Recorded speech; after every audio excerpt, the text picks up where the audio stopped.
भक्तों सादा जय श्री राम। राम कथा कब और किसने किसने सुनाई, आइए चौपाइयों के माध्यम से गायन करते हैं।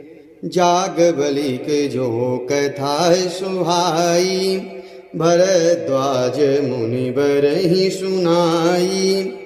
कही हूँ सोई संवाद बखानी, सुनहु सकल सज्जन सुख मानी। शंभु कीन यह चरित सुहावा, बहुर कृपा करी उमहि सुनावा।